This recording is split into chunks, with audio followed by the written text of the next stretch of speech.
Hello, and welcome to the Social Power Lab podcast, brought to you by Vokes Leadership Group.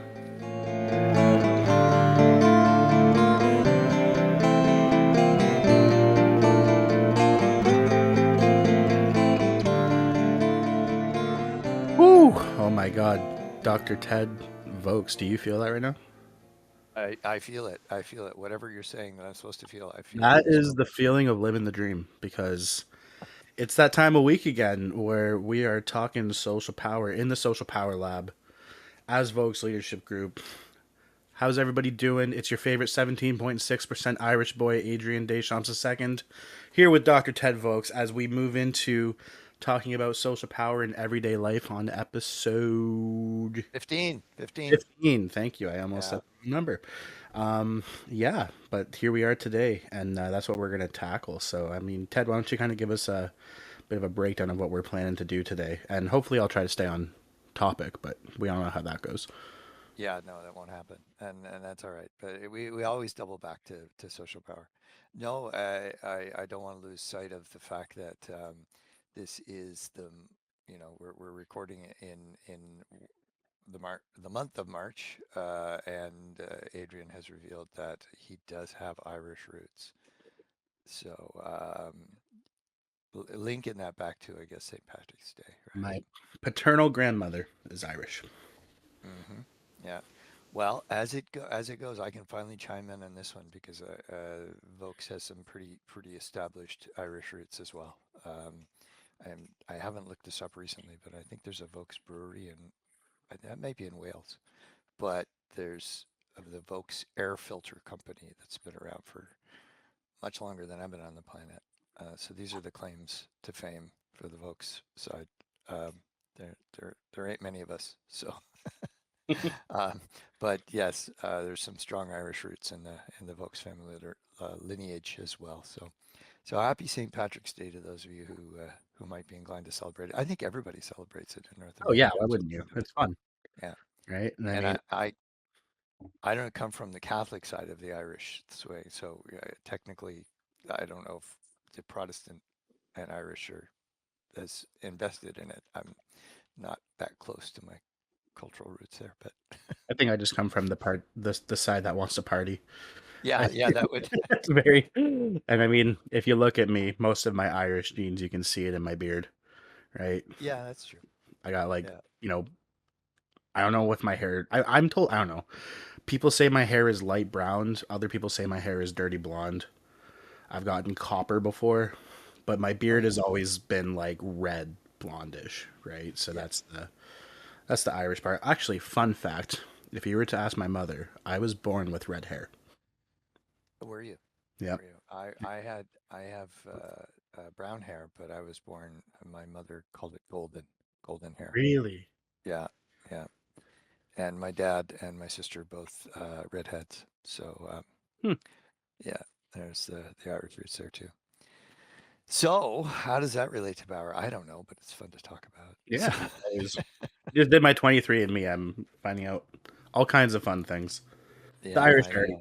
the French and Irish, I was pretty positive about, but Yeah, the rest is kind of like, oh wow, cool. Very cool. yeah. Yeah. So what are we talking about today? We're talking about power in everyday life. um, because it's kind of the hardest place for us to see it in everyday life. We definitely see it when we feel it's being abused. There's no shortage of world events where we're watching power unfolding in ways that are deadly harmful to some people on the planet. And we tend to see it when it's being used to um, a, a great and socially recognized end as well, where people come together and strike a massive arms treaty or a peace treaty or something like that, or when there's humanitarian relief efforts that come into play, powers being put into play in those instances as well, of course. So we tend to see it on both ends of the continuum of what we would say are more dramatic or standout kinds of human events. But in day to day, as we were talking about last week with the saga of Adrian's fence, that blew down. There was power in play between, neighbors that hadn't met each other, and now there's a power dynamic between the two that is very positive and Yeah. very collaborative, right? Just go in You the know, backyard and I'm like, hey, what's up, Josh? How's your week been? Right? Like it's just right? Yeah. super. Just that's it. So we're going to look at all the stuff in between, the more mundane aspects of living life and power, because if you are only thinking about power as what world leaders exercise, then you're missing out on really where power is most prevalent, and that is in everyday interactions in the most mundane of ways that exist. But that's where power is unfolding and exercised. And here's our contention on this point: power is not a feature or some aspect of humanity. It's not, a quality of social systems, for instance. Rather, it's the very foundation of all of social life. It's in fact what makes all social interaction possible. So that's where we contend that it is that foundational, that fundamental, that it's hard to see. So, but not impossible. So once you not only know the forms of power, but are attuned to actually seeing it in play, in the moment, in your backyard or in your kitchen or wherever that might happen, power's happening. So we're trying to make the preconscious and implicit conscious and explicit. And once you do that, you can make more intentional choices about how you choose to use power. So we'll be giving some examples of that today. Because, as I said, you go and get your car repaired. There's a power dynamic happening in getting your car repaired. Mhm. And go to work and have an absolutely boring day at work because nothing exciting really happened. Still, power was unfolding throughout your day to make that day unfold as it did, even though it wasn't dramatic or exciting or anything like that. So, so that's where I think we're going today. Is that right, Adrian? That's our Yeah. plan, right? Yeah, cool. I mean, you know, you lead, I follow, I dance, whatever we gotta do, man. We'll just Interpretive dance. interpretive That's dance, yeah, yeah. ex- That's exotic definitely. tap dancing. That's my specialty. I'm getting a picture in my head that I'm not sure I can ever unsee. No, I don't even I see it. want to see you in tap shoes. I really do. Reality shaping Um, power right there. yeah. Oh All dear. right. Yes. So yeah, power is the thing that makes all of social life possible. And so yeah, let's dive into what we mean by that. What we want to do is show you how you can understand power in your own life, and in doing that, use it more intentionally, in a less preconscious way. It's not unconscious. Now, this is an interesting point that one of our listeners brought up some time ago, and maybe I'll just bring it in right now because we have thought it through to a certain extent. Well, we're going to dive deeper into this. So this is an oversimplification of consciousness, but it serves a function. We've got the conscious awareness. You're listening to a podcast right now. You're using your conscious awareness, unless you're daydreaming and not listening to us, in which case you won't have heard just what I said because you'll be focusing on how lovely it looks outside and why you wish you were out there right now instead of listening to a podcast. But we got you. You're listening, so you're doing this consciously. Then there's the idea of the unconscious mind, the things that are actually not only out of awareness, but really we can't be aware of. The thinking is that unconscious drivers, this is Freudian originally, and it's been adopted beyond that. There are unconscious drivers and motives that we can't be aware of, but are still nonetheless affecting our choices and the the interactions that we choose to have and interactions we choose not to have and all the rest of that. But then there's this thing called the preconscious, which is stuff we know and we can access when we think to access it, but it's sort of outside of our day-to-day awareness. When you start a new job or start a new relationship with somebody, you are unfamiliar with the existing culture. With a new relationship with somebody, you don't even have a culture between the two of you. Um, but it just takes two people to create a little microculture. And over time, the more interaction that happens between two people, they have their own microculture. Dave, who we had on the show a few sessions ago, our engineering friend, who we wanted to thank for his contributions to the model of social power. Um, he and I have been friends for a long time, and we have a microculture that only exists between Dave and Ted. Um, and that's not unique. That's the nature of any relationship, is that there's a power dynamic and therefore a culture between people. And culture, by the way, is just an expression of how power typically unfolds in anything from a relationship between two people to how things are supposed to unfold within a nation state, right? Um, there's sort of expectations as to how we go about getting our Tim Hortons. And everybody is a stranger in Tim Hortons, but everybody kind of knows the culture of how to go up and order and what a Everyone double knows. double is. Like, I was just gonna say, just get me a double double there, buds. Right? Everyone Yeah, knows exactly what that means. yeah, and Everyone yeah, knows what a and Boston cream is. oh yeah, oh for sure, right? And yeah, and you don't have to say coffee double double.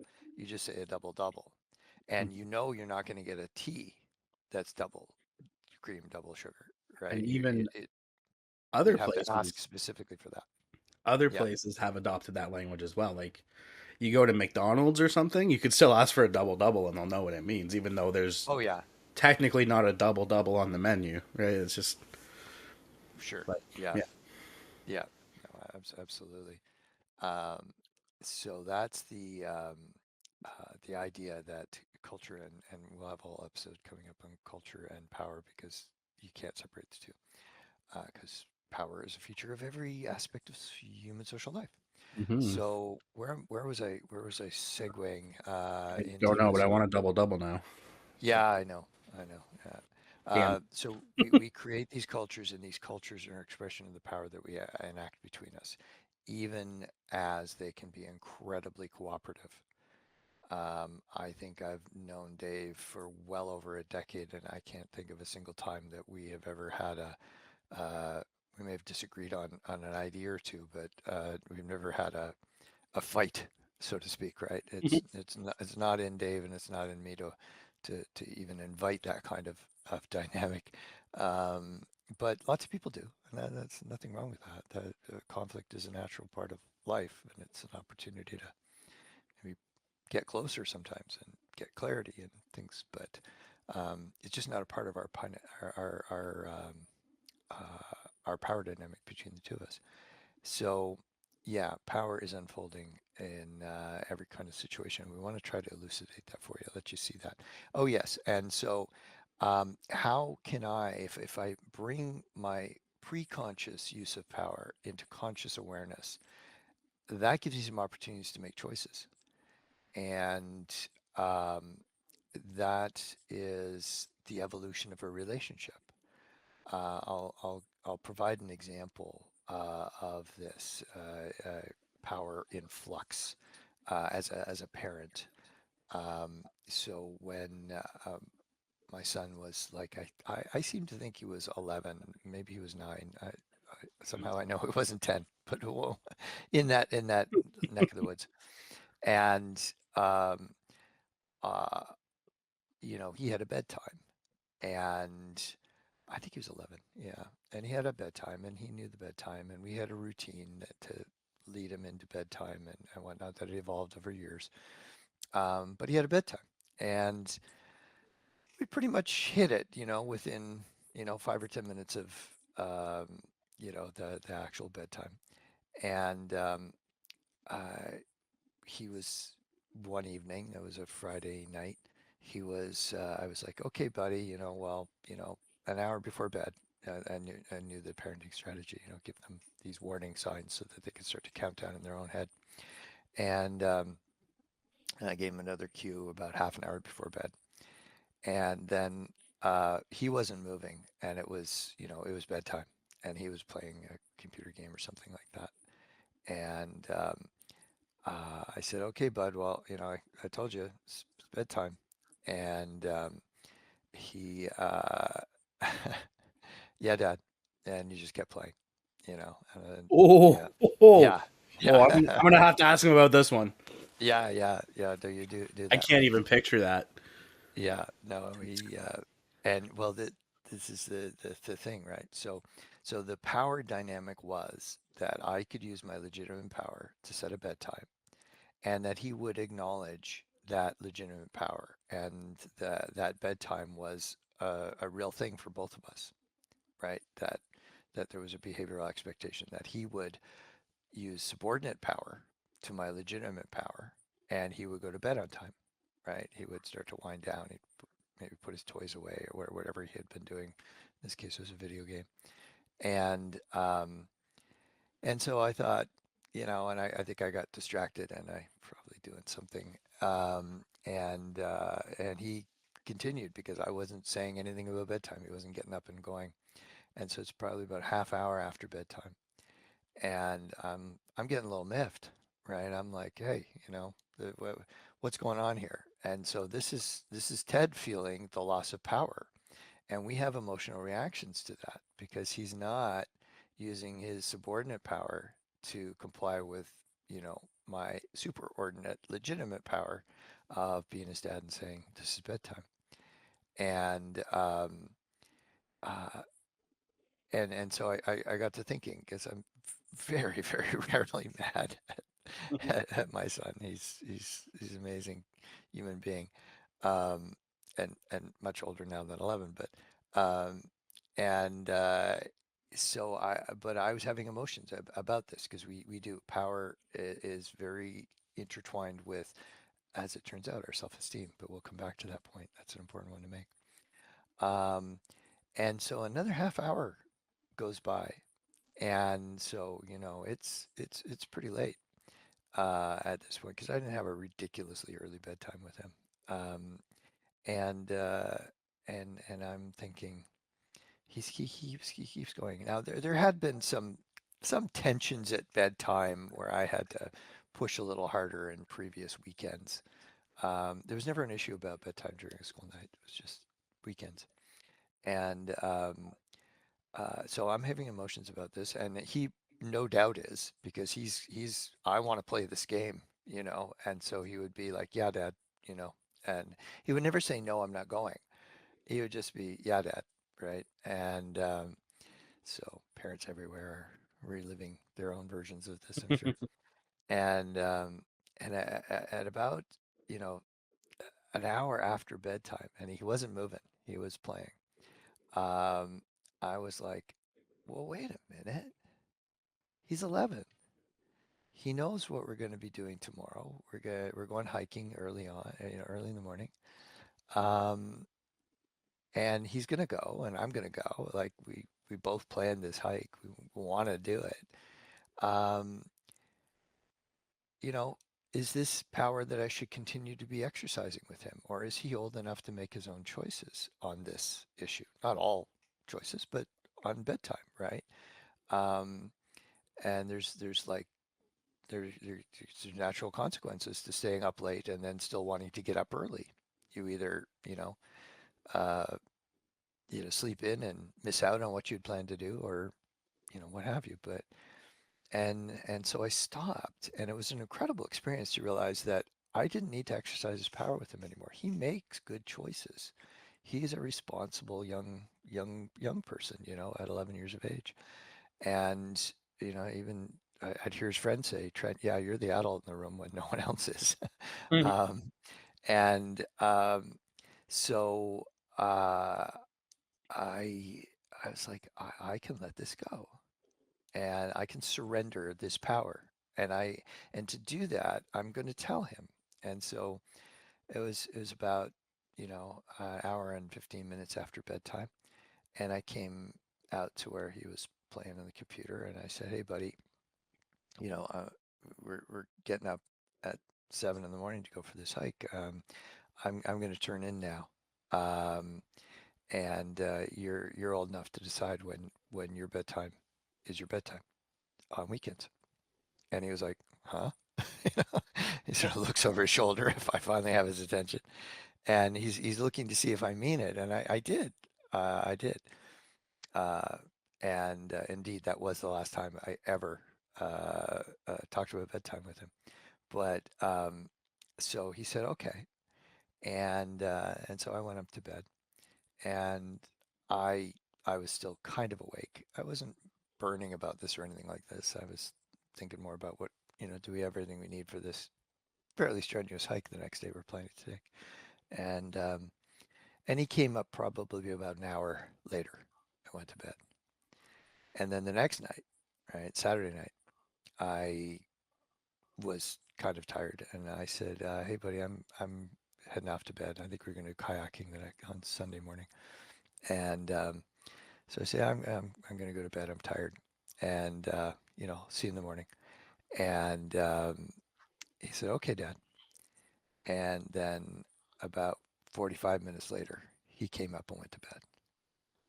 And so fast forward to the next weekend, and I said, "Hey, buddy, I'm heading up to bed." And he said, "Okay." And he came up about 15 minutes later. So here he was, right? He was sitting in this newfound power that I had let go of, that was now his to determine, and feeling it out and finding out if I do stay up really, really late, I'm not going to enjoy what we plan to do together the next day. Um, and I think it was like the following Saturday night, he came in. I was working on the computer. He said, "I'm kind of tired, Dad, and we're going kayaking first thing in the morning, so I'm going up to bed." Right. So this whole subtle power struggle that had been warming up for weeks before this was removed by me letting go of power that really he was probably ready to have when he was 10. I was probably a year behind, on his readiness to take on this choice point for himself. How do I prepare myself for what I also want to do? I want to do this, but I also want to do that. And we ceased to ever talk about bedtime again. And sometimes you go to bed before me, sometimes I go to bed before him, or more often than not, one of us would say, "I'm kind of tired, I'm going to bed," and the other would go, "Yeah, you're right, I am too." But if the other hadn't just chosen to do that, there wouldn't have been any struggle about that. Wasn't a surreptitious power strategy or anything. So that's all about power and the change in the relationship because the power gets to change, right? And I'll do one more quick one because after I came back from basic training, um, I went back to my parents where I was living and I was doing university, and and they were uh, kind of expecting certain rules that applied before I went to basic training to continue to apply after. But I had gone through basic training and I was very feeling a very different person as I came back. I don't think I was arrogant or anything like that, but I just did not feel like the same person as I had been. And so, um, you know, ordinarily, my girlfriend and I would sleep in separate rooms in my parents' house. And I came back, and the first night we spent the night in the same room. And my parents were kind of like, "Hmm, what, He's like, what's going on here? wait, yeah, yeah, yeah, right." You're violating a rule here, and and it was an assertion of my power that I didn't think too much about, but they hadn't lived what I'd lived. I was just gone, you know, for 4 months, and Yeah. now I'm back, and I'm feeling a very different person, and uh, uh, and so their expectation of my behavior was that it would conform to the family norm and sort of that power demarcation that we would um, sleep in separate rooms in the house kind of thing. And I don't know if I had a conversation with them about it or not, but they kind of got it pretty quick and went, okay, our power dynamic in this house has changed. I wasn't trying to be disrespectful, and they were they did what I did with respect to my son and bedtime. They just kind of went, okay, this is a new reality, and nothing more got said about it. But that was, the power to determine for ourselves, me and my girlfriend, then, how we would conduct ourselves in the family home, so to speak. Um, and so there's a lot of implicit power unfolding in that around, sort of cultural expectations and that sort of thing. So relationships change, and so too does the power, right? Who gets to say what? I'm sure there was a conversation early in my relationship with that girlfriend when I was still in high school and whatnot, where it's like, okay, she can stay over, but you're going to meet separate rooms, right? That was they're using their legitimate power to determine our degree of physical contact overnight, and so that that evolved, and you can think back to many experiences in your life as your relationship changes with somebody, how the power changes, right? Mhm. And who has what power. Um, so uh, I didn't have ridiculously strict parents either. They were really trusting of me, and I really took that in that whole thing about my son and his bedtime situation. So as relationships change, it is because the power is changing. It's Mhm. not as relationships change, so does power. It's no, the relationship changes as we change the power dynamics.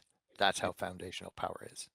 Yeah. Um, yeah, I've been going on that. I bet you got some thoughts, Oh, that's a Adrian. really good examples. I'm just remembering when I was a teenager and my teenage, you know, girlfriend at the time and we went camping and we had to stay in separate trailers.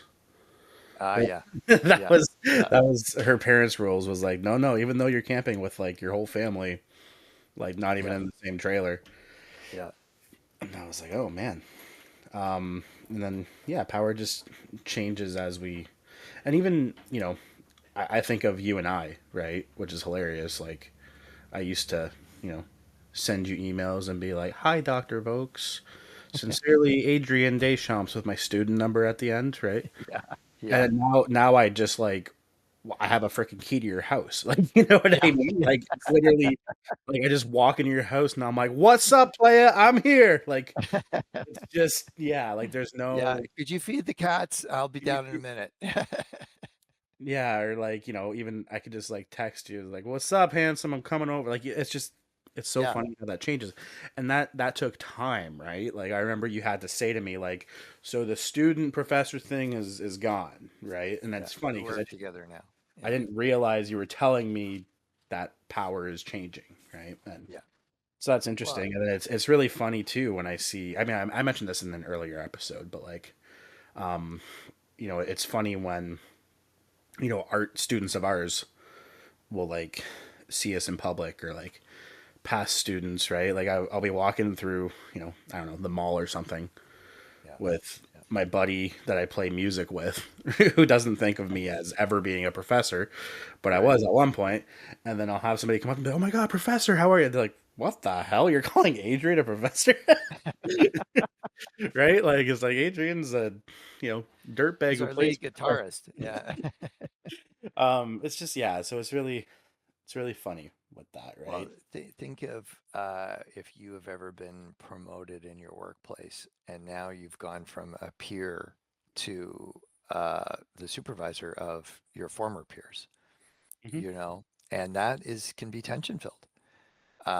Sometimes people go, "Oh yeah, Adrian got the job. Now it's going to be all easy on all of us because he's such a great guy." And then Adrian is in a new role and has expectations from his boss, saying, yeah, you got to coordinate the activities of this team.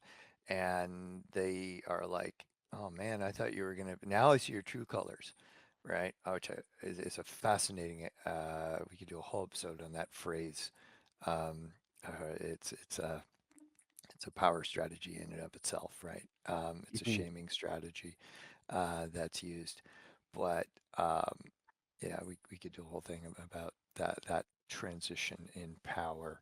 And other people, I've heard somebody speak recently about, yeah, I got promoted over my peers, and my best friend, in fact, was now one of my employees, and they told me, hey, we're still friends and all, but it's different now, right? It's different. Mhm. And so it's not just the person in the position who has just got more power that necessarily is going to be the only one to define the relationship. It's going to be the others as well. Yeah. So you may have been always invited for lunch, but now you're excluded from the invitation to go with lunch, or you might be included. It depends on the dynamics between you and the power dynamics between you and the team members. Yeah. Yeah. And you know, changing power dynamics, it requires a lot of maturity, right? One example I have on the top of my head, there's this band I listen to, and they're called Halo Scene. They're awesome.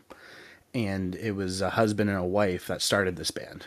And I just found out like recently because I was watching their live stream and they mentioned like, oh, can you know, take our kid tonight while I go do this, right? And I'm like, what the hell, are they separated, right? And then I googled it because I'm like, oh, they were like really cool. They're like the rock star husband and wife, right? Yeah. And yeah, it turns out that they've been like separated for the last year or two or whatever, and that they kept it really quiet. And then they actually wrote an album together about their divorce. Like Wow. they wrote it That's kind of together cool. because like within their power dynamics, it's like they have a child together for one, right? Yeah. But they were also husband and wife, but now they're not husband and wife anymore.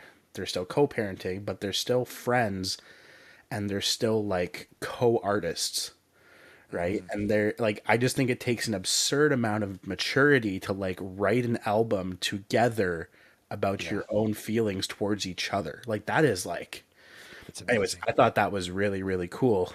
And like Rascal Flatts did the same thing back in the day. Okay. My girlfriend, who Ted knows very well, was showing me this live performance of Rascal Flatts where Stevie Nicks was basically like singing this intense part into, oh, I forget the guitarist's name off the top of my head, Lindsay something, but Oh, she you're was talking like about, it's not Rascal Flatts. That's Fleetwood Mac. Fleetwood Mac. Sorry, why do I Yes, get yes. those two confused? I think it's That's because Rascal Flatts covers a lots of Fleetwood Mac songs. okay. Like, Yeah. that's why I Yeah. get confused. But yeah, Fleetwood Mac, right? And Oh, like yeah. There same was thing. like love triangles and all Yeah, kinds of like, stuff and they in wrote the, these songs about each other, yeah. but then you know they so there was one power relationship that they had towards each other, but then this other power relationship they had was still working, but then they were singing about the past power relationship, and it's I don't want to say it's powerful because that just sounds silly, but it is. Yeah. Yeah. Well, the one facet of your relationship changes, but other facets don't necessarily. And, or how do you negotiate that?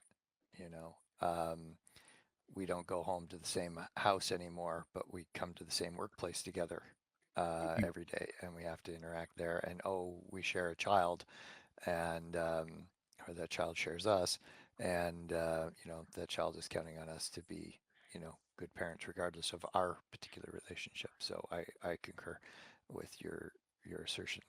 Ego Yeah. maturity is a big deal whether it comes to the responsible and the ethical use of power.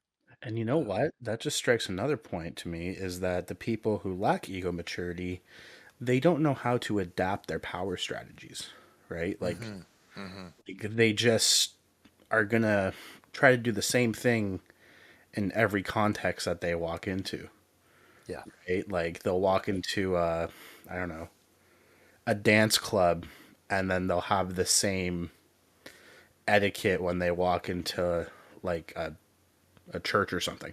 Like, you know Yeah. what I mean? Like the Yeah. same, uh, like same communication, same power exchanges, right? And it's I just always found that kind of fascinating because I think us, like me and you, as NFs, intuitive feelers, in terms of personality, like we almost have that need to transition our power strategies based on the other people's feelings that we're aware of, right? Because that's kind of what feelers do, is like we want other people to be comfortable with us and we're willing to, adapt as needed to make that happen. And we want to keep or develop positive referent power. Yeah, absolutely, You know, right? We depend because on referent power more than anything. And yeah, like I just noticed there's like a lot of situations where, you see people and they're like, nope, I'm going to be, I don't know, I can't think of a good example, but like, I'm going to be loud and I'm going to be, you know, super assertive and I don't really care be how the else it center of goes. attention wherever I go. I need to Yeah. be that. Yeah. We're going to be talking probably next week about this construct called organizations of self, which is that space between culture and personality. That is the space where we exercise our various power schemas. We talked about power schemas last time. And we don't have just one. We do have sort of favorites that we lean into that are really a reflection of our personality, like Adrian, you're just saying. NF is an intuitive and feeling, or in the big five terms, high on openness and high on agreeableness. And we tend to lean into sometimes an over reliance on referent power, whereas somebody who would be lower on agreeableness will perhaps sometimes even underutilize referent power or maybe devalue it, especially on the really extreme ends of things. Um, but so we'll be exploring that in greater depth for sure. The different experience, there are different versions of us and how we use power differently. But as you're saying, Adrian, some people are the same in almost all contexts. They don't have a lot of adaptability or plasticity to adapt to different cultural contexts. They Hmm. often are lower on social intelligence and can't read the room. You Yep. know, they can't. And I've known individuals who they they attribute their larger than life presence in any situation they are to being an extrovert. And what everybody in the room knows is, yes, you're an extrovert, yes, you're loud, but the bigger factor here is you can't read the room. That nobody really wants to have you as a center of attention right now. That your jokes may be falling flat, and you're just not seeing it, dude. And people sort of turn away and try to give them less attention, and they double down and demand more attention, and then they find that they don't get invited to as many parties anymore. um, That's what or happened to me. Oh my God. That's why I'm not invited as much. no, it's just because you're party central, so we all go to your parties. That's why you don't get invited. That's what, those of us that are 17.6% Irish, that's how we roll. That's it. No. Yeah, yeah, That's funny. And I just thought of an example when we've made this joke a few times when you and I are training and I'm kind of like the second trainer, right? yeah, And I'm, being quiet for a good majority of that time until it's like yeah. my turn to talk, right? And you'll say to the group like, yeah, Adrian's actually like a huge extrovert and like he's putting in effort to be quiet right now. And then I always make that joke like it's killing me, right? Like, um, And it's true. and that's a great example, right? It's just Yeah, like, but like, yeah, like you got to transition the power strategies in that moment, right? It's not my role right now to exhibit reality shaping power over this room until I am literally, hear the cue of Adrian's going to explain the, you know, cerebral cortex to you or whatever, right? yeah. So yeah, it's just, power And is, it shows intelligence if you can adapt it, right? yes, yeah, emotional and social intelligence, because it's emotional intelligence too, because you've got to self-regulate, Yeah. right? So it took takes Adrian a lot of energy to stay quiet when it's his turn. And then you invited me for a couple of guest lectures when you were teaching at the college. Oh And, yeah. and I was like, yeah, the power differential is different here. I don't start. I wait until I'm being introduced, and Adrian, where do you want me to take this class by the end of it? And but even at that, throughout, I would be looking at you and inviting your even more readily to chime in because you wanted that particular class that I might be leading to fit with what you've been talking about throughout the semester, Mm. right? So I was deferring to your legitimate power, your expert power in those situations where if it had been my class and you're a guest speaker, it would have been the inverse, which you did come Mhm. out do some. Which is usually more the case, yeah. I Yeah, forgot we did that. That's like a yeah. very full circle Jedi Council moment. There you go. Yeah, Yeah, it's yeah. kind of cool. I was honored to be asked. It was really cool. And so yeah, and Someone wrote in their paper after because I made them do a paper after your lecture. I remember, and one of the students referred to you as "Oh wise Jedi Master Ted." So I think I might have made the Star Wars joke in front of them at some point. it's yeah, it goes way it goes it's part of our culture, It right? is. It's part of our culture. Yeah. So are we where are we with our advertisement slot? Oh I'm my thinking, god, I didn't even think. God, are we way over? Oh, We're we're way over. We 40 better minutes stop. in. Okay, we better stop for our sponsor. There we go. Yeah. Okay, we'll do that. We'll be right back. Today's spotlight is on HR and employment related consulting. For HR leaders and executives, Volk's Leadership Group offers HR consulting and training on human rights, health and safety, harassment, bullying, violence, disability management, and more. We bring together legal, psychological, and culture perspectives to help you meet your obligations and design systems for people that are both ethical and effective. Thank you, and back to today's episode. Woo! I never get tired of that man's voice. It's just, it's so beautiful and so, That's so deep and resonant. yeah, he And you, does this you would never does think his that he part. was 11 years old, refusing to go to bed. Our producer is yeah, our core project coordinator, and it just happens to be somebody who um, I may have had a lot to do with as he was growing up. So Yeah. um, yeah. I refer to him as my half elf paladin,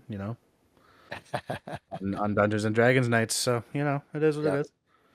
That's also another different power exchange. it is. Yeah, It's like, during the week we're working together, and then Friday night is like complete like fantasy game night, yep. you know? There you go.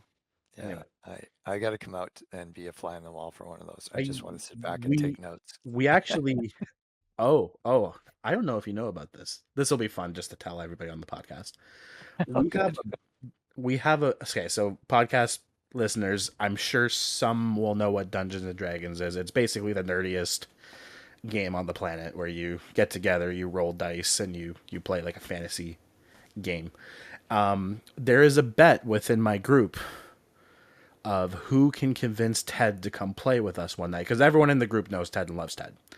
And they're like, "Oh, that'd be so cool, Trent, if your dad came." And he's like, "Listen, if one of you can get him to come out, like I'll pay you." Like it's like because it's basically Trent betting against us, like that we're not going to be able Yeah. to convince him, right?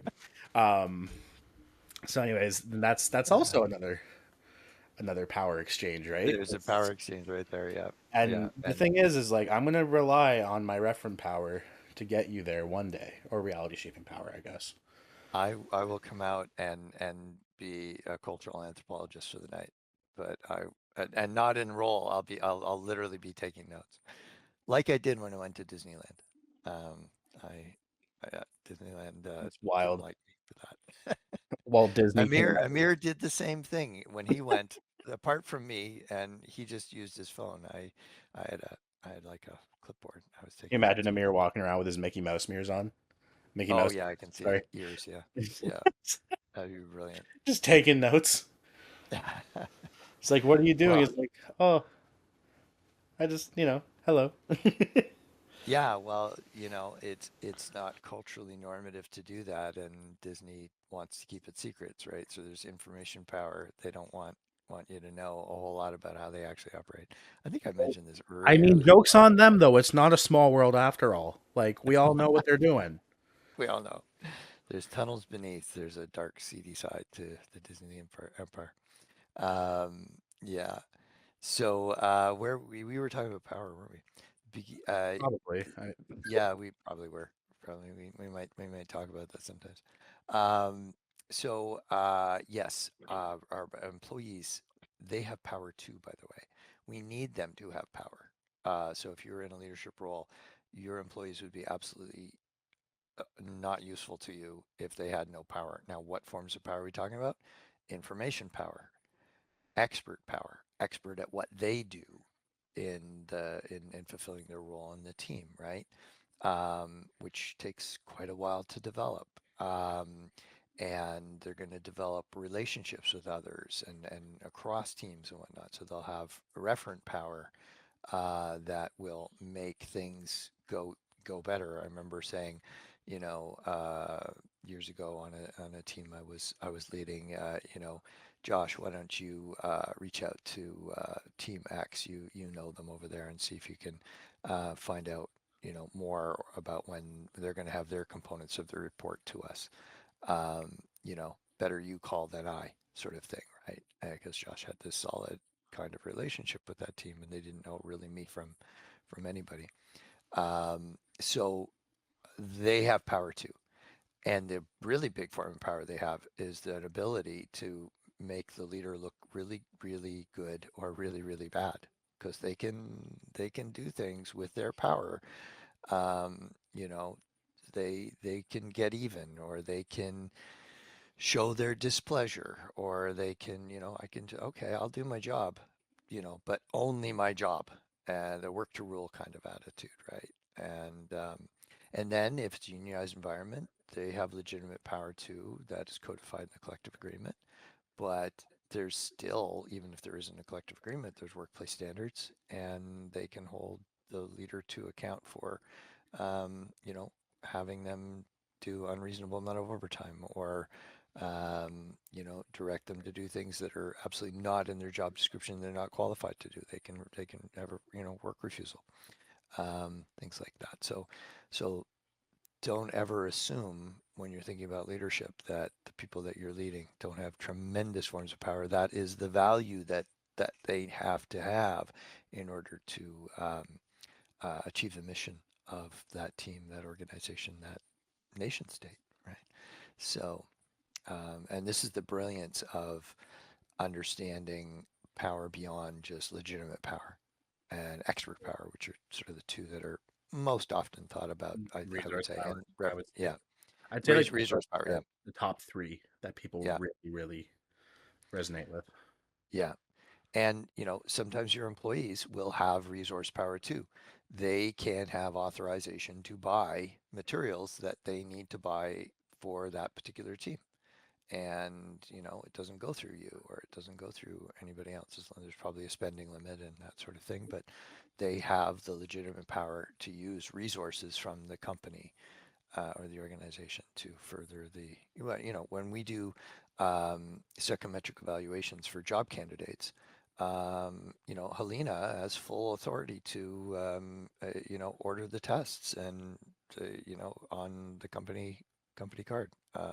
I I don't approve it. We tell her what's the test battery for this particular candidate, and then it just happens magically. It's not magic at all. She works really hard, and she has the access to that, resource power there. To us, it's magic, Well, yeah, it saves but I us mean, hours and hours of work, and the revelation of being incompetent when I try to order, a battery of tests from SHL. So understand power is far, far more nuanced that way. Um, and right, beginning of a relationship.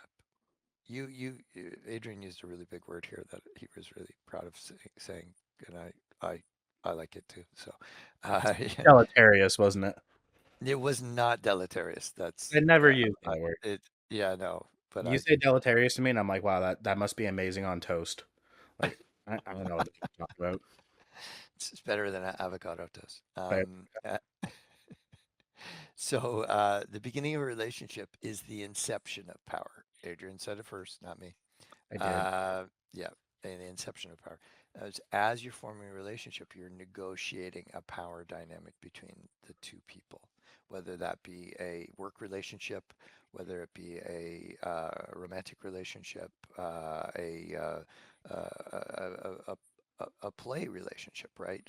Just hey, you're cool. You want to play, you know, Want to play Grounder? there you go, Did you ever right? play Grounder as a kid? No, I didn't. It's What? the best Tell game me. ever. It results in a lot of injuries. You never heard of Grounder? Well, it may go by a number of names. So Yeah. which is this It's one? basically you're on the playground and one person's it, right? Yeah. And it's kind of like tag on the playground, but the person has their eyes closed. And but you can yell grounder at different times, and if somebody's on the ground and not the playground, then they're it. But Ah. so basically, you have kids, one person walking around the playground with their eyes closed and falling off it and hitting their head off poles, and you know, it was the most fun game ever when I was a kid. Anyway, so there we go again with another sidebar. But Well, but there would be power dynamics in that because there's rules, and the yeah, rules that everybody's abiding by, right, are the legitimate rules. way. That's right. So it's legitimate power. Yeah. And if you violate them and the person who's supposed to walk around with their eyes closed opens them, then there's the accusation of cheater, like get Yep. back into line. Oh yeah. You're misusing your power. You're not allowed to have that awareness while you're it, so to speak, right? Yep. So yeah. Um, We gotta have a so good day. there you go. I have many childhood games. Folks I leadership group is hitting the playground. yeah. Well, we refuse to grow up. Uh, um, so yeah, when you're forging a new relationship, you're negotiating power dynamics, and it's done implicitly, right? It's not done, well, I'll use these forms of power in relation to you, and you use these forms of power in relation to me. No, it's not said that way, but everything that you're doing is negotiating that into being. And you know, um, if the power dynamics that one person wants to abide by um, aren't fitting for the other person, that relationship may not go forward, regardless of what it's like. Um, and I remember getting a job in a loading dock, in my teens, and I was sort of thrust in there, and somebody briefly showed me what to do. We were unloading, big trucks with. I obviously wasn't put on a tow motor or anything like that at that point, but taking skids off and all, and so I watched quietly, watched what other people are doing, and then I got in there and I did it, and I wasn't invited to join the people who were there for lunch, and I didn't try. I was being exclusion power. You're not one of us. You're not included. Um, but I went through the day and I got my hands all bashed up because that's the nature of the work that they were there, and but I kept at it. And the next day, I was, you know, you know, a college boy. I wasn't in college yet, but they, you know, uh, you know, join us for lunch. So there was inclusion, exclusion power, and I didn't know because they hardly looked at me, right? Like, um, but they were looking, and they were looking at my hands. They're all bashed up, like theirs were, and and um, and they said, you know, um, you work hard. You're with us. Mm, And so very little spoken about power, but everything about power, everything. right? Oh, Yeah. especially in those male-dominated jobs, which I'm assuming it was. Oh yeah. Yeah. Um, that's like you earned your stripes kind of Yeah. thing. If you see your hands banged up, it's that kind of cliche saying like, all right, yeah, this kid ain't afraid to, get his hands dirty, or he ain't Yeah. afraid to get a few cuts and Get bruises. in there. So we Yeah. respect him now. That was Yeah. same thing with me in construction and plumbing, like same Right. same dynamic, right? And Oh it's yeah. the inclusion next. Anyway, you're explaining that, but Yeah. No. No. And then they started to share their expert power. Here's what you do. There was these plastic stacked plastic um, uh, holders for bread. We were getting them with no bread in them, just coming back, Mm, right? And there was the you know, and they said, here's what you do to keep, to minimize these. You see what these on your hand? You won't get these anywhere if you do this. Oh, okay, thanks, right? And then somebody said, here's the brand of gloves to get. Those you got, they're crap. Get this brand of glove. yeah, And so that night I went out. So they're sharing expert power because they've included me. So there's inclusion power, right? And I had been excluded. I hadn't earned my stripes yet. And later on, I found out that they would put people into this role, and very few lasted. mhm, And by the end of the week, a number of them were like, you're all right, kid, but you know what? Stay in school. Don't don't don't end up like me. So here was this expert power and this some referent power there, right? They seemed to care about me. They said, don't end up doing what I'm doing, you know. Um, you're here for the summer, cool. Don't don't come back, sort of thing, right? And so it was a very powerful experience for me, and I got to know these folks over that summer, and a lot of stories, a lot of sharing happened. So the referent power built. So yeah. there you go. That's and even the difference between, and this was my experience, so it might be different Yeah, now. yeah. Like, um, plumbers use Milwaukee brand tools, and they wear their Hmm. hard hats backwards. And then electricians tend to use DeWalt tools, and they wear their hard hats forwards. And then they both rip on each other. Like, Right. I was sitting in an electrical class one time, and they're like, or no, sorry, I was sitting in a plumbing class, and they're like, "What's one of the biggest hazards on the job site?" And the kid raises his hand, and he goes, "Electricians," right? Like it was hilarious. But that's the culture, and that's like the thing, right? And like if I were to walk in with some yellow DeWalt branded tools, they Hmm. kind of be like, "What the hell are you doing?" Right? And We then don't they use all those have around here. red Milwaukee tools, and I to this day, like I ask when I meet somebody that's in a trade, I ask them like Milwaukee or DeWalt, right? Like it's like Right. it's like a Coke or Pepsi question, and Right. but it's relevant. They know exactly what I'm talking about. So like it's Well, these are the technical term is identity markers, yeah, right? And there's all kinds of identity markers that people use. The most obvious will be a uniform. It doesn't have to be just military or police or first responder. It can be, the coveralls that everybody wears in the workplace or what have you, right? Or the informal thing.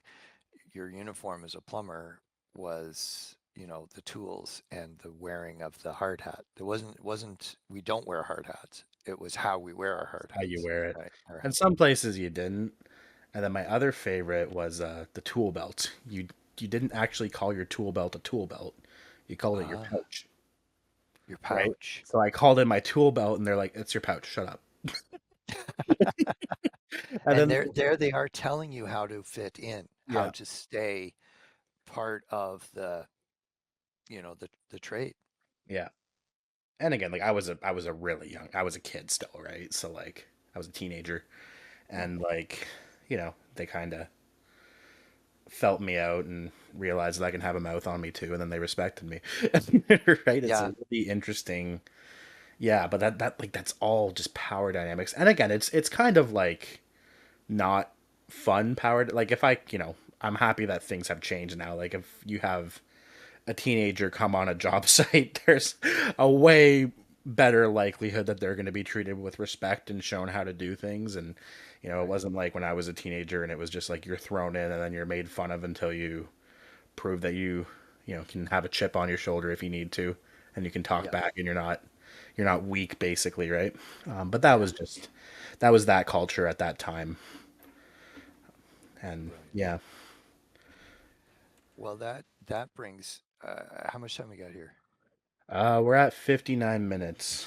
Okay, so I'll Should make a. probably wrap up, but Yeah, I got a nice closing out on this one, because some of the higher order forms of power, um, yeah, are things that we haven't talked enough about yet, and that's why we're doing this whole podcast. Um, so reputation oriented power is, um, has a special place in, your relationship to any other person or any social group that you inhabit. Um, and it is it plays a special role with respect to trust and mistrust as well. Because if you recall, trust, I'm not talking to Adrian, he knows this, and reminding our listeners, trust is just, the expectation that I have about how you'll use your various forms of power in relation to me. Will you use them to advantage me? Will you use them to disadvantage me? Will you not use them and let me have my autonomy and do what I want? And you won't block me from, because power is the, you know, production or prevention of my intended effects. And my trust, is a sense of knowledge about how you'll use your power in relation to me. And if I think you're going to, at least not get in my way and maybe even help me, I'm likely to trust you. But if I see you, as somebody who's likely to try to thwart my power attempts with your power, I'm going to be mistrustful of you. And so trust and mistrust really, it forms around, out of referent power, power of liking, loving, respect, admiration, or in the negative, contempt, disdain, rejection of somebody. So reputation oriented power is what you do over time leads people to have an image or an expectation about you. So going back to the loading docks, after about a month, I was definitely the youngest person in on the dock. It was very clear, like, I was, I don't know, 17 or something, and everybody else there was, basically they all had kids. And uh, so somebody came in. I think he came back after being off for a medical or something, and saw me and looked askew, like, "Who's the kid?" Kind of yeah. like he was ready not to. And I was within earshot, so I actually heard this. I pretended I wasn't listening, but I was, and because I've been told, "Oh yeah, he's coming back. He's coming back." And one of the guys said, "Oh yeah, that's Ted. You know, um, he's all right." And the guy kind of looked at me and went, "Okay, so that was code. He's all right." That was fine. That was just fine for him. So they had this experience of me as doing my part in the team, and so they trusted that I wasn't going to try and shirk or get out of work, and that whatever minimal power I had, I was going to use towards getting us done at the end of the day so we could all go home on time. And that was kind of critical. So he didn't know me from anybody else, but he trusted the reality of these other people to say he can be trusted. He will do his part. He's all right is code for all of that. And so all of that, those very minimal kinds of communications are all about power. And he didn't give me a hard time, but he tested me a little bit. He wanted to see for himself. Fair enough. Um, so that's what reputation-oriented power conveys. It's a purveyor of trust or mistrust or ambiguous trust. Sometimes you can trust them, sometimes you can't. They're called frenemies. People who sometimes are reliable, sometimes aren't. They're really hard on the brain, by the way, but that's another topic. Hmm. Um, it's easier to deal with an enemy or a friend than a frenemy, actually. Hmm. So it's essentially reputation-oriented power is foreshadowing of what to expect with regards to how a person or a family or a team or an organization or a nation state is likely to use their power in relation to us. Is this a rogue state or is this a reliable member of some economic union state? And so that's all reputation oriented power. Well, in past, Canada has honored its trade commitments with other nations. So I feel comfortable trading with Canada, for instance, right? Or it could go the other way. Depends on maybe even on the sector. I don't know. Don't do business with that company because they might, they do have a good product, but you might not get it when you expect to. They will only favor their best customers, and until you're one of their best customers, you'll get crap, or you won't get it on time. That's all reputation-oriented power. So, so that's what today's been about: is these Hmm. mundane, kind of boring stories that I think most people will be able to relate to. You have your own Yeah, versions of them, right? absolutely. Um, and the thing I'll add, sort of ending here is the beginning of a relationship is the inception of power, but the end of a relationship, you're talking about Pip, and when Pip last, passed away, Hmm. um, you still have wonderful, fond memories, but that's the end of a power relationship. Um, and if you leave a job, you're leaving a power relationship. You no longer have even the right to be in that workplace. You have to hand in your ID card, right? And then you can go back, but you got to call them in advance and say, I need to come in and, you know, pick up something from, you know, Samantha or something like that. And so you don't have the same power as you did when you were included and had the legitimate power of being an employee there. So the end of a relationship is an end of power dynamics, for sure. So power is never established once and for all. It's always in flux.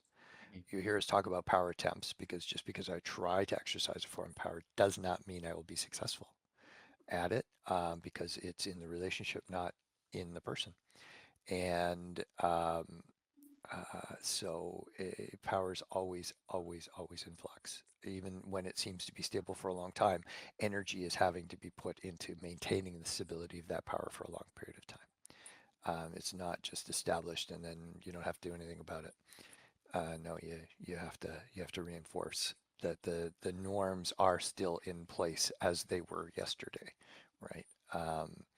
And that's where my son at 11 looks over his shoulder when I say, "Yeah, you decide when you're going to bed. You're old enough to do this," and he's like, "What?"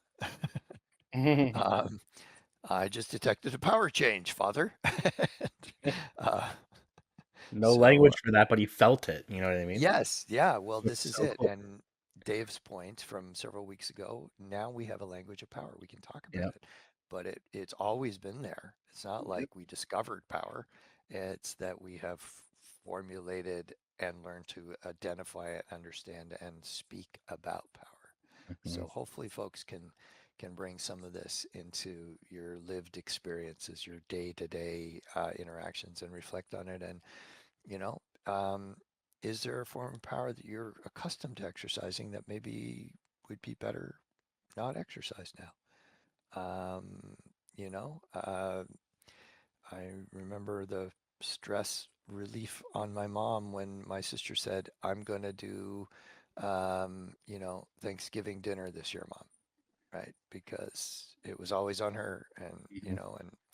but you know, um, she was like, "Oh, this would be kind of nice. I'm happy to give up hosting Thanksgiving dinner, and so yeah, there you go. Yeah. Well, I gotta go do a exchange power transaction with the pizza place to get some pies for the get together I'm going to. So I gotta sign off. But any Likewise.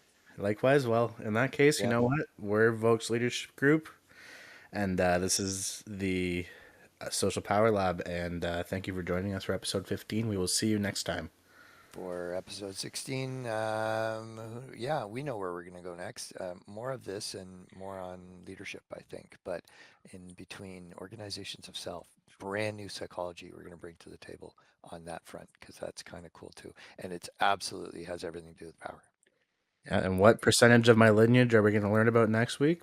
Well, stay tuned. You got to come back to find out. Someone's going to hack into your file there and know in advance the My rest of your 23 and me. I genetic mean, makeup. the Yeah. honest truth is just I'm a Heinz 57. That's it. There you go. Yep. That's the best. That's absolutely the best. Yeah. All Human right. Well, equivalent of a mutt. Yeah. yeah, exactly. Right. All right. We'll see you all next time. Take care.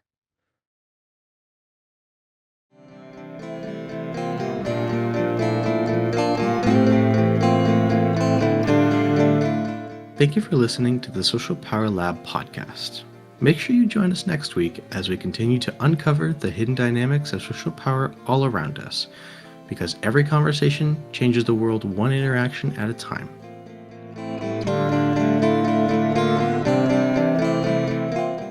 You can listen to the Social Power Lab podcast on YouTube under Social Power Lab _VLG, on Spotify under Social Power Lab, on Substack under Social Power Lab, and on Apple Podcast under Social Power Lab. Thank you and have a wonderful day.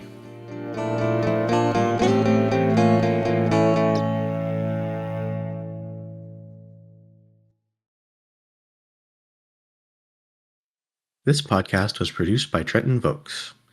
The theme was produced and written by Adrian Deschamps.